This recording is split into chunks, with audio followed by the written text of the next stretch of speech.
Hi guys! Welcome sa ating video review ng ating Trident iMix Cube 16. Ito po ay isang digital mixer na worth 21,500.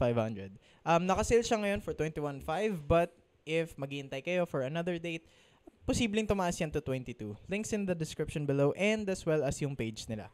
Now, if you're like me na church worker kayo, part kayo ng ministries dito sa church, then alam niyo yung struggle ng paggamit nito, cameraman. Papokusan dito. ng paggamit ng ng analog mixer na dinosaur na kagaya nito. Yes, ang dami yan channels, pero ang problema, konting-konti lang yung control ko. Control mo, rather.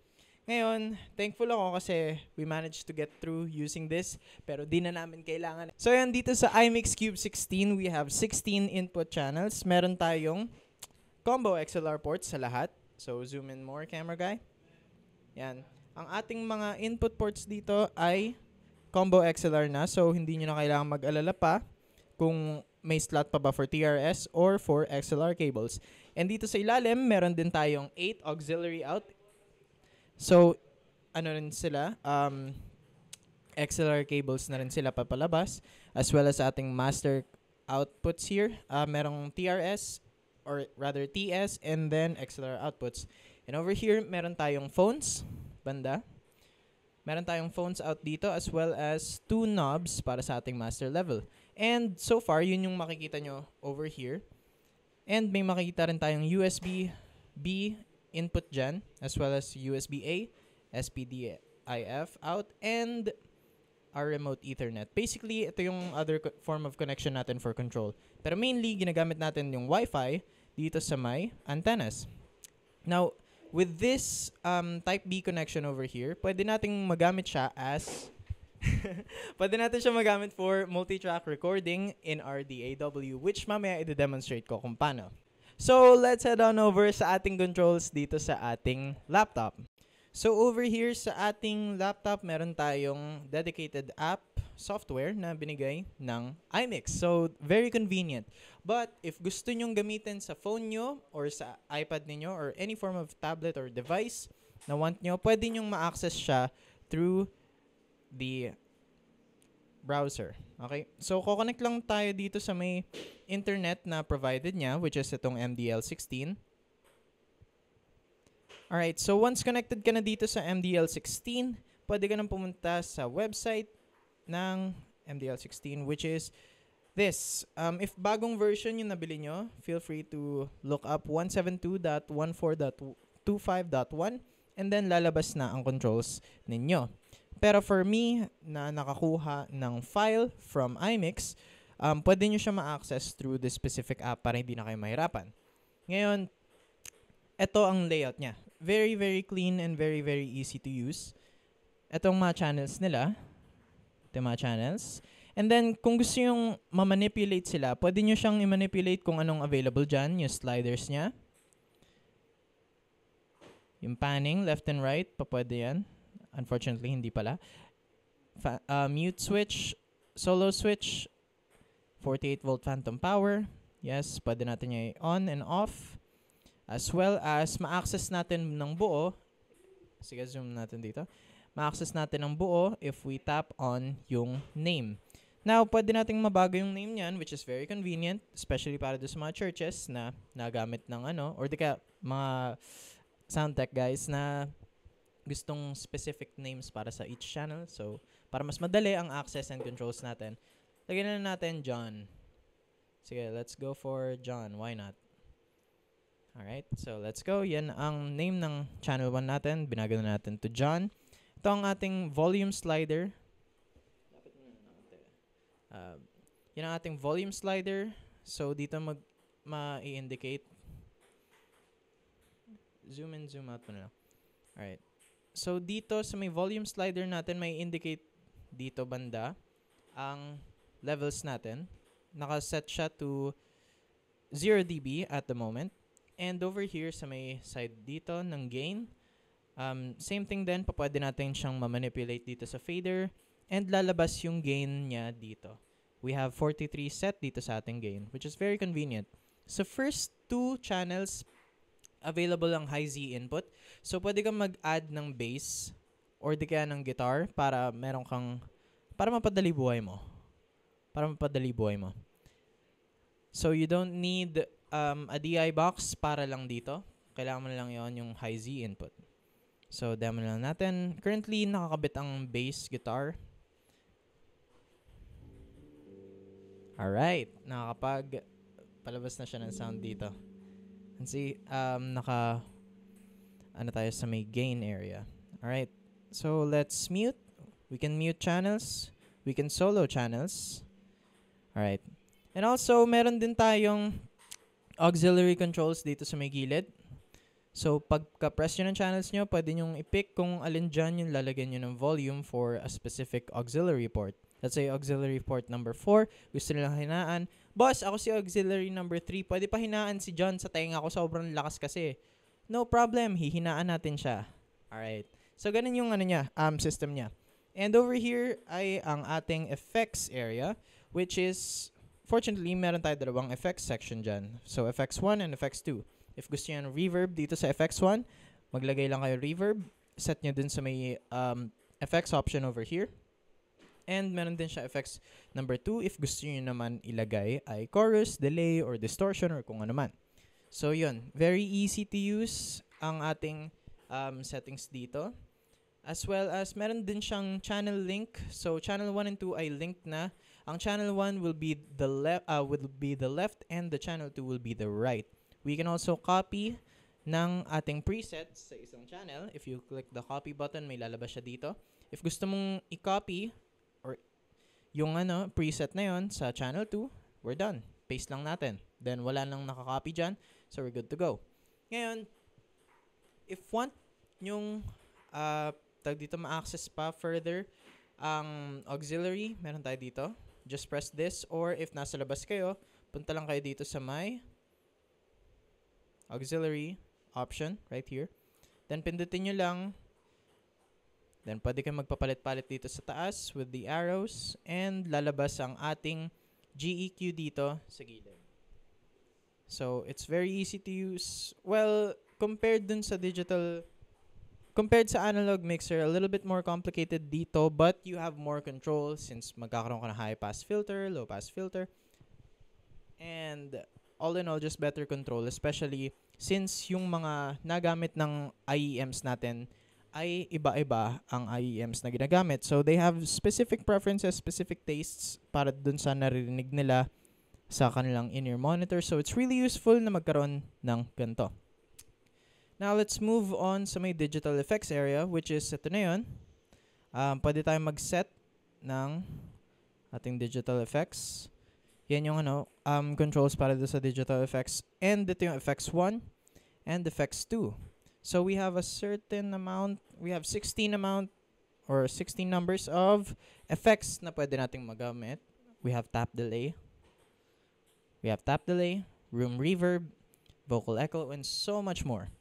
So yun, dito rin sa may gilid, pwede natin ma-access yung graphic equalizer niya. And dito rin, mababalik natin yung mga effects option. For effects number 1, let's say, want natin reverb plate. And effects number 2, we want delay 1.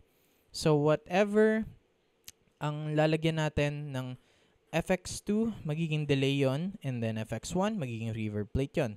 And over here sa may gilid, meron din siyang auxiliary controls. So, if gusto nyo lagyan ng reverb or di kaya ng effects rather, ang auxiliary outputs ninyo, pwede nyo dito lagyan.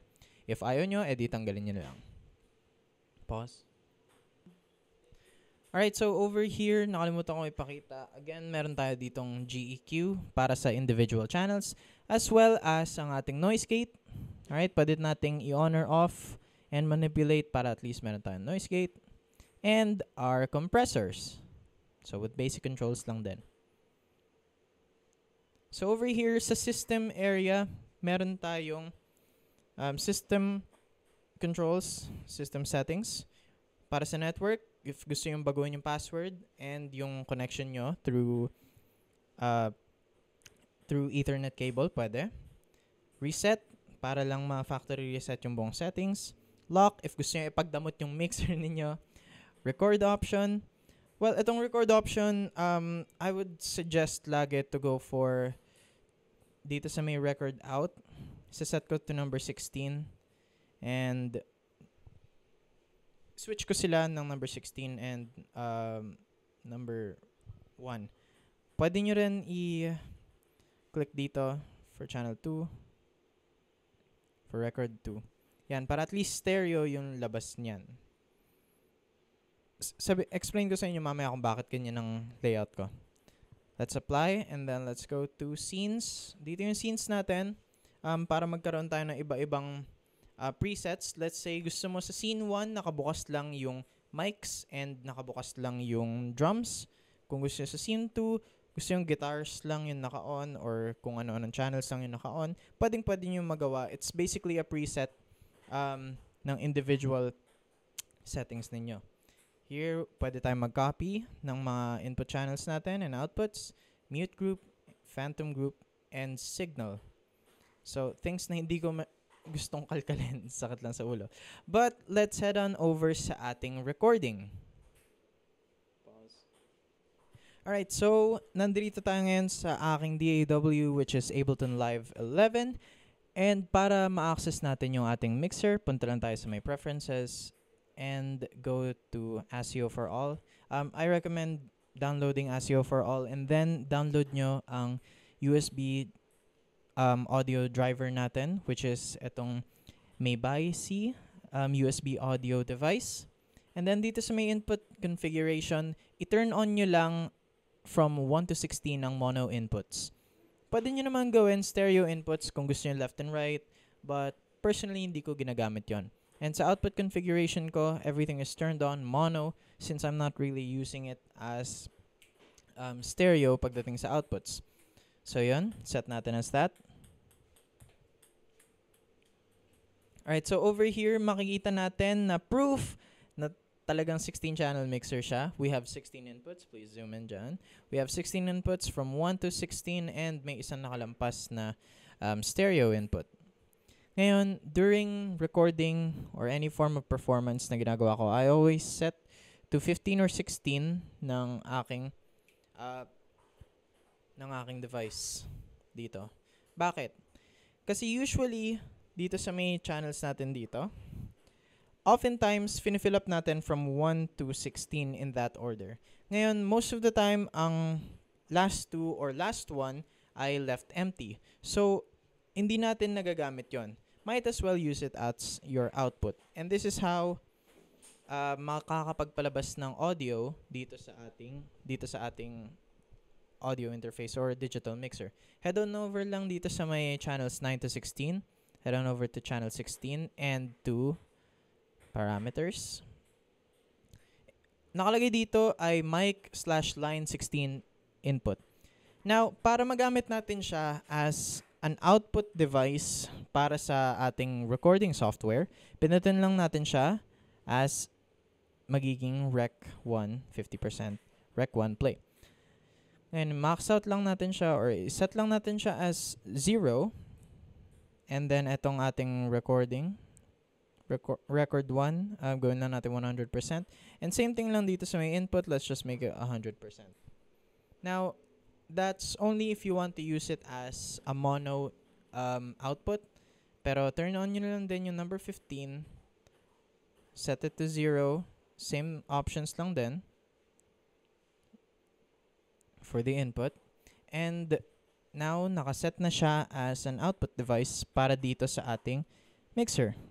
If you head on over dito sa may configuration, set na lang natin stereo output 15/16. Para mas mapadali lang buhay natin. Head on over there. And try natin mag-record ng... try lang natin mag-record real quick. Set ko lang muna para dito sa may channel 1 natin. Alright? Live demonstration. Sige. Pause. Ready? Go. Alright, so ito ay demonstration ng ating recording. Let's go ahead and press record. I'll be recording the bass and currently as nakikita nyo yung bass line ko, yung bass input ko ay glowing, so meaning it's recording.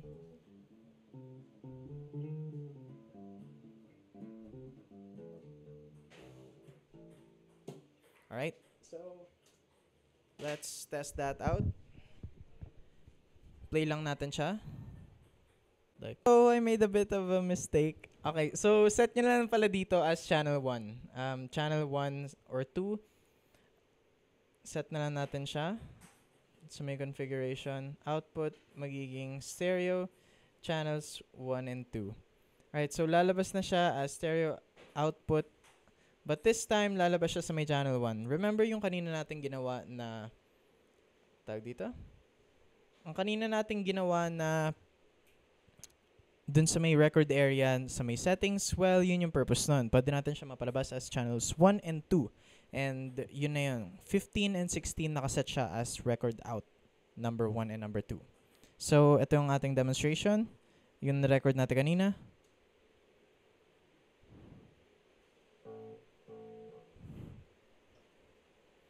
Alright.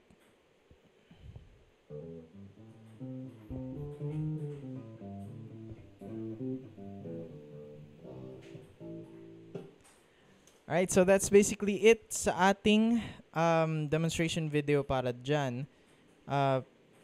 Close lang natin na ang ating DAW and let's go open up ng other file na papakinggan natin. So if sinet natin siya properly, that's a bit loud. Alright, so if you set everything properly like yung ginawa natin kanina, the reason kung bakit ko sinabing iset natin as record 1 and 15 ang 1 and 2 is because ang output automatically natin ay stereo dito sa laptop natin. Even if pindutin natin mono yung settings niyan, hindi pa rin yan lalabas. Hindi yan lalabas dyan. So it's important na pagbaliktaran natin yung dalawa.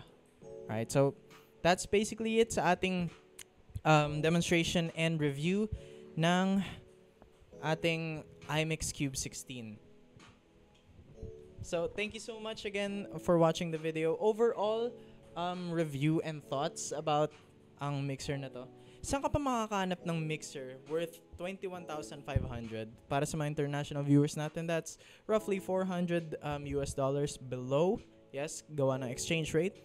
And to be honest, wala kang mahanap pang ibang ganyang quality mixer, ganyan karaming controls, and ganyan ka basic, I guess. Para ganyan ka basic gamitin na mixer. And again, thank you for Trident, iMix Cube 16. Very accommodating team. If may updates man sila, pwede nyo kontakin ng kanilang WhatsApp or sa Facebook Messenger para sa mga updates na pwede nilang ibigay sa inyo regarding your product. Once again, I'm Ferry and thank you for watching. Thank you.